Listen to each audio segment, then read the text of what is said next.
selalu dalam ridho Allah Subhanahu wa Ta'ala. Amin ya Rabbal Amin. Al-Mukarram Bapak Ustadz Solihin yang sama-sama kita hormati, Bapak Ustadz Robi Sudaryo, Ketua Majelis Zikir Al-Barkah, Bapak Ustadz Abdul Malik, Ketua DKM Mushola Al-Barkah, Bapak Ustadz Imam Tabroni, dan seluruh para asatidz sekalian, pengurus majelis dan pengurus DKM Mushola. Mudah-mudahan Allah selalu berikan kekuatan lahir dan batinnya. Allah selalu berikan kemudahan dalam setiap urusannya. Allah mudahkan urusan dunia dan urusan akhiratnya. Amin ya Rabbal Alamin. Sohibul Bait kita malam hari ini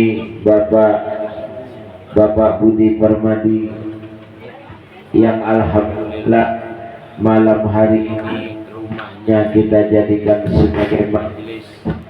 Mari kita semuanya mohon kepada Allah Subhanahu wa Ta'ala, mudah-mudahan apapun hajatnya Bapak Budi sekeluarga, mudah-mudahan Allah lancarkan semuanya. Apapun hajatnya Bapak Budi sekeluarga, Allah mudahkan semuanya. Apapun hajatnya Bapak Budi sekeluarga, mudah-mudahan Allah sampaikan semuanya. Mudah-mudahan Bapak Budi beserta keluarga Allah lindungi umurnya, Allah lindungi jiwa raganya, Allah lindungi lahir batinnya, Allah lindungi jasmani dan rohaninya, Allah lindungi keluarganya, Allah lindungi rumah tangganya, Allah lindungi pekerjaannya, Allah berkahi rizkinya, Allah berkahi keturunannya. Rumah yang kita jadikan majelis, mudah-mudahan Allah turunkan ribuan keberkahan dan rahmat di dalamnya, khususnya kepada Bapak Budi sekeluarga, umumnya kita yang hadir pada malam hari ini. Amin ya Rabbal Alamin. Para jamaah sekalian yang alhamdulillah malam hari ini Allah takdirkan kita bertemu. Takdir Allah lah yang mempertemukan kita malam hari ini. Allah izinkan kita bisa ngaji bersama, Allah perkenankan kita bisa mendoakan orang tua kita bersama, Allah berikan selalu kesempatan kepada kita untuk selalu beramal soleh dalam rangka bekal kita menuju kehidupan kita setelah kehidupan kita saat ini. Mudah-mudahan apa yang kita lakukan malam hari ini akan menjadi penolong nanti di hadapan Allah Subhanahu wa Ta'ala, mendapatkan ridho dan maghfirah Allah Subhanahu wa Ta'ala. Ayo mari kita mohon, kita jadikan majelis ini sebagai wasilah. Allah lindungi umur kita semuanya. Allah lindungi jiwa raga kita semuanya. Allah lindungi lahir batin kita semuanya. Allah lindungi jasmani dan rohani kita semuanya. Allah lindungi keluarga kita semuanya. Allah lindungi rumah tangga kita semuanya. Allah lindungi pekerjaan kita semuanya. Allah berkahi rezeki yang Allah berikan kepada kita semuanya. Allah berkahi keturunan kita. Mudah-mudahan kita menjadi orang selamat dunia akhirat. Istri kita selamat dunia akhirat. Anak-anak kita selamat dunia akhirat. Orang tua kita selamat dunia akhirat. Guru-guru kita selamat dunia akhirat. Mertua kita selamat dunia akhirat. Mudah-mudahan kita dicatat oleh Allah sebagai keluarga yang mendapatkan keselamatan, baik keselamatan dunia maupun keselamatan akhirat. Amin ya Rabbal Alamin. Para jamaah sekalian, mari kita bersyukur kepada Allah atas setiap nikmat yang Allah berikan kepada kita semuanya. Alhamdulillah, alhamdulillah, kita semua dalam keadaan sehat walafiat. Alhamdulillah. Sehingga karena kita sehat, alhamdulillah, Allah gerakkan hati kita untuk selalu mengikuti pengajian malam seperti ini. Ini semuanya dalam rangka pembuktian rasa syukur kita kepada Allah Subhanahu wa Ta'ala karena Allah berikan kita kesehatan lahir batin. Bersyukurlah kepada Allah, alhamdulillah kita masih diberikan kesempatan untuk terus mengaji seperti ini, karena di dalam pengajian ini penuh dengan nasihat, tanda-tanda. Ini tanda, ini jangan divonis ya, ini baru gejala. Tanda itu gejala, bukan vonis ya. Tanda-tanda Allah sudah tidak peduli dengan manusia. Di antaranya ada 3. Satu yang saya sampaikan adalah ketika Allah sudah tidak lagi menghiraukan apapun yang dia kerjakan. Allah sudah tidak peduli lagi dengan apa yang dia kerjakan. Mau berbuat baik, mau berbuat tidak baik, mau berbuat maksiat, mau berbuat benar, mau tidak benar, Allah udah gak peduli lagi. Jadi umpama nih kita berbuat salah, udah gak ada yang negor lagi. Kita berbuat gak benar, udah gak ada yang nasihatin lagi. Kita berbuat tidak baik, udah gak ada lagi yang memperingati kita. Jangan-jangan Allah sudah tidak lagi peduli dengan keadaan kita.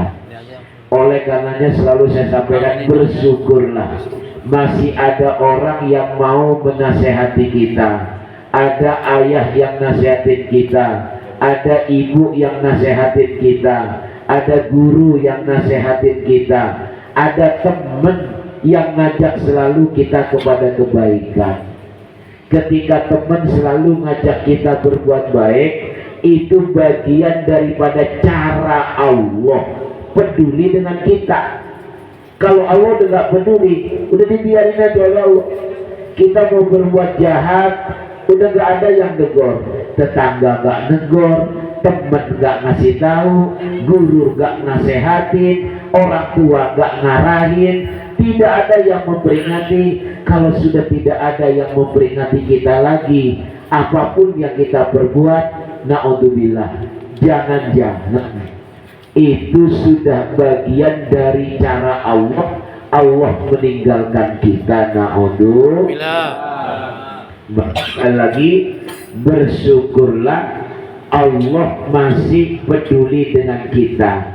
Selagi saudara masih mau dengerin nasihat, selagi saudara masih mau dengerin arahan dan peringatan, itu tandanya Allah punya cara bagaimana kita menjadi orang baik dan Allah peduli sama kita. Amin. Amin. Ya Rabbal Alamin. Jadi na'udzubillah, kalau umpama suatu saat kita sudah tidak ada yang negor lagi, kita berbuat salah, udah gak ada yang negor, kita berbuat maksiat, udah gak ada lagi yang nasehatin, hati-hati, jangan-jangan Allah sudah tidak peduli sama kita ya. Maka oleh karenanya mudah-mudahan Allah selalu berikan kita taufik dan hidayah. Amin ya Allah. Amin. Masuk dalam bulan Sya'ban. Bismillahirrahmanirrahim. Nih, baca ya. Saudara lihat, simak aja saya baca. An Abi Hurairah radhiyallahu ta'ala anhu, berasal dari Abu Hurairah radhiyallahu ta'ala, mudah-mudahan Allah meridhai Abu Hurairah, annahu qala, Abu Hurairah berkata, qala Rasulullah sallallahu alaihi wasallam, bersabda Rasulullah sallallahu alaihi wasallam, atani Jibril, telah datang kepada saya malaikat Jibril, lailatan nisfi min Sya'ban, pada malam nisfu Sya'ban.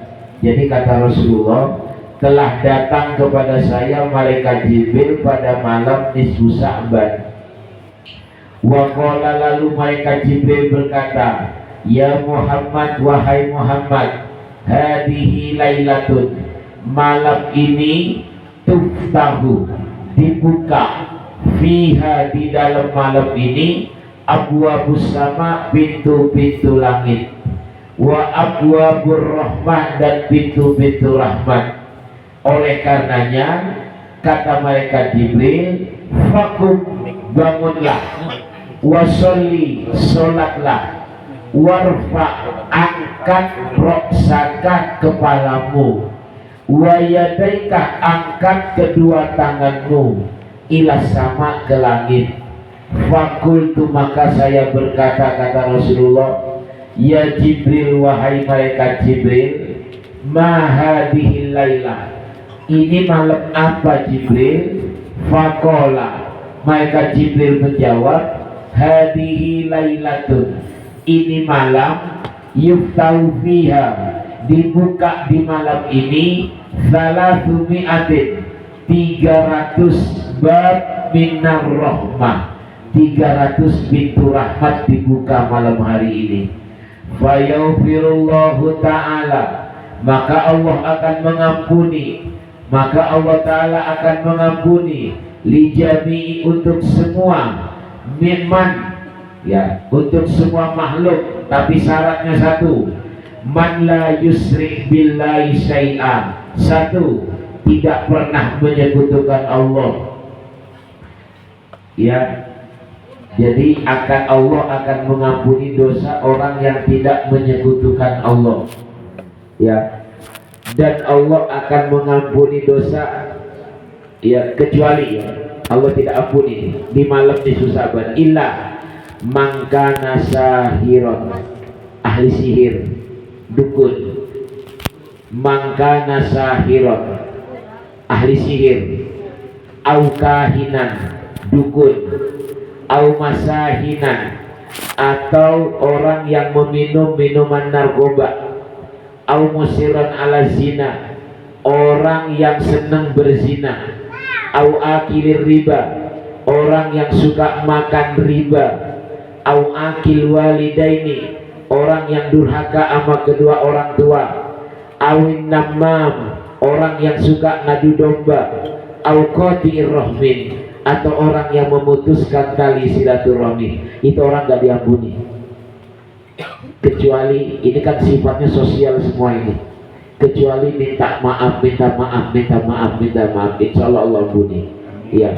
Yang suka ngadu domba minta maaf, yang suka memutuskan tali silaturahmi minta maaf, yang durhaka sama orang tua minta maaf, ya. Yang berprofesi dukun, ada dukun, minta maaf, ya. Yang suka minum minuman homer, menyadari, yang suka berzina, fa inna haula, maka sesungguhnya mereka, kata Allah, la yaghfiru lahum, tidak Allah ampuni bagi mereka, hatta yatubu, sampai mereka bertaubat, wa yatruku, dan meninggalkan apa yang disebutkan tadi, tidak main dukun, tidak main sihir, tidak berzina, tidak narkoba, tidak makan riba, tidak mendurhakai orang tua, tidak mengadu domba, tidak memutus silat, tinggalkan. Fakharajan Nabi sallallahu alaihi salatu wassalam, maka Nabi keluar dari kamarnya menuju masjid. Fasholla, kemudian beliau sholat, wabaka, dan beliau menangis, fi sujudihi, di dalam sujudnya Nabi beliau menangis, wa huwa yaqul, di dalam sujudnya beliau berkata, Allahumma, ya Allah, inni a'udzubika, saya berlindung kepadamu, min iqabika, dari siksaanmu, wa sakhtika, dan kemurkaanmu, wala ahsul sanaan alaika, dan saya tidak membatasi pujian saya kepadamu, kama afnaita ala nafsik, sebagaimana engkau memuji dirimu sendiri, falakal hamdu, maka bagimu adalah pujian, hatta tardo, sehingga engkau meridhoi saya, ya. Jelas? Yang diminta apa? Ampunan. Bagaimana kalau Allah mengampuni, berarti memaafkan. Begitu memaafkan, selesai urusan, ya. Jadi jangan, enggak, permintaannya cuma satu, ampuni saya, jauhkan saya dari siksaan dan kemurkaanmu, semuanya sudah beres, ya. Ini nanti terjadi malam nisfu Sya'ban itu sekitar malam Selasa, 2 malam 3 mungkin. Saya sedang ada di Malang itu ya. Hari Jumat pagi saya berangkat, hari Sabtu acara di Pamekasan, hari Minggu acara di Sampang, hari Senin acara di Malang, hari Selasa acara di Lumajang, hari Rabu acara di Magelang, Kamis baru balik lagi ke Jakarta lagi. Insya Allah Jumat ada lagi. Insya Allah mudah-mudahan sehat. Amin. Ya, insya Allah. Maka nanti malam nisfu Sya'ban hadir. Walaupun kan baca Yasin 3 kali, permohonannya cuma 1, minta hidup yang diridhoi oleh Allah. Sudah, minta hidup yang diridhoi oleh Allah. Asal Allah ridho, apapun yang kita minta insya Allah dikasih. Amin. Ya, jelas bapak-bapak semuanya. Ya, mudah-mudahan apa yang saya sampaikan ada manfaatnya. Ya, yang penting dikerjakan. Jelas apa tidak? Hah? Apa yang saya sampaikan tadi pagi itu? Nih saya ulangi lagi nih kata-kata saya ini. Ini untuk memantapkan orang 19. Kalau tadi umum di masjid, ini memantapkan nih. Ilmu itu bukan cuma sekedar minta diberikan kemudahan mendapatkannya. Ada yang lebih dahsyat lagi. Apa? Minta dimudahkan mengamalkan ilmu. Banyak orang punya ilmu tapi gak bisa ngamalin. Ilmunya banyak tapi gak bisa ngamalin. Gampang banget dia dapat ilmu. Kenapa? Setiap ada majelis hadir, setiap ada majelis hadir, setiap ada tausiah hadir. Pokoknya tontonannya YouTube selalu tausiah, tontonannya selalu tausiah. Setiap nonton TikTok tausiah yang ditonton. Ilmunya banyak, gampang banget dapat ilmu, tapi Allah berikan kesulitan mengamalkannya. Ya, jangan. Nggak apa-apa ilmu kita ilmu majelis, yang penting diamalkan. Sekali lagi, jadi bahasa status nanti jadinya. Ilmu itu bukan sekedar minta dimudahkan kepada Allah untuk mendapatkannya, tapi ada yang lebih dahsyat lagi. Apa? Ilmu itu minta dimudahkan mengamalkan. Jelas ya? Jelas atau tidak? Tahu kalau nyakitin tetangga itu dosa. Ini ilmu, tapi kerjaannya nyakitin tetangga. Berarti orang ini tidak dimudahkan oleh Allah mengamalkan ilmu. Jelas? Pak Dikin nyari-nyari kesalahan orang tiap hari, umpama contoh. Berarti Pak Dikin contoh Pak Dikin berarti Pak Dikin ini tidak diberikan kemudahan untuk mengamalkan ilmunya. Jelas ya? Hah? Jelas atau tidak? Ada hadis. Pak Ustadz, saya pernah dengar hadis begini Pak Ustadz. Orang yang hadir ke majelis ilmu akan dimudahkan, nanti hadirnya akan dimudahkan langkahnya ke surga. Saya pernah dengar hadis itu Pak Ustadz, tapi gak pernah ke majelis ilmu. Berarti naudzubillah, tidak dimudahkan mengamalkan ilmunya. Jelas apa tidak? Nggak apa-apa ilmunya ilmu majelis, tapi diamalkan. Tadi itu kita baca tadi kan, malam nisfu Sya'ban, ayo bangun. Setelah itu baca zikir, doa. Setelah itu kita minta ampunan kepada Allah. Ayo amalkan. Nggak apa-apa, dikit ngamalin, insya Allah. Jelas ini? Jelas ya? Supaya tidak seperti apa yang saya katakan. Bedanya kita dengan zaman dulu seperti itu. Kalau zaman dulu gelas nyamperin tekonya itu guru, murid itu gelas. Enak, gurunya diem, tekonya diem, gelasnya nyamperin, tinggal dituangin. Enak, teko gak capek. Sekarang kebalik, teko nyari gelas. Ini nyampe kabel 2 tekonya. Nyampe ke blok E, nyampe ke blok G, nyampe ke blok C, nyampe ke blok E, itu teko jalan terus kemana-mana. Seharusnya kalau zaman dulu nih, saya duduk di rumah, tiap hari datang orang. Sekarang orang blok G yang datang ngaji di rumah, besok orang blok F yang datang ngaji ke rumah, oh besok orang blok F. Itu zaman dulu, teko di rumah, gelasnya yang nyamperin. Sekarang beda, tekonya nyari gelas. Anehnya, udah teko nyari gelas, gelasnya ngeyel. Disuruh malam susah banget, ustadznya ditentang. Ya, jelas atau tidak? Baik, mudah-mudahan kita termasuk orang yang mendapatkan ilmu dan mudah mengamalkan. Ini saja yang dapat saya sampaikan, kurang lebihnya mohon maaf. Mari kita mohon kepada Allah Subhanahu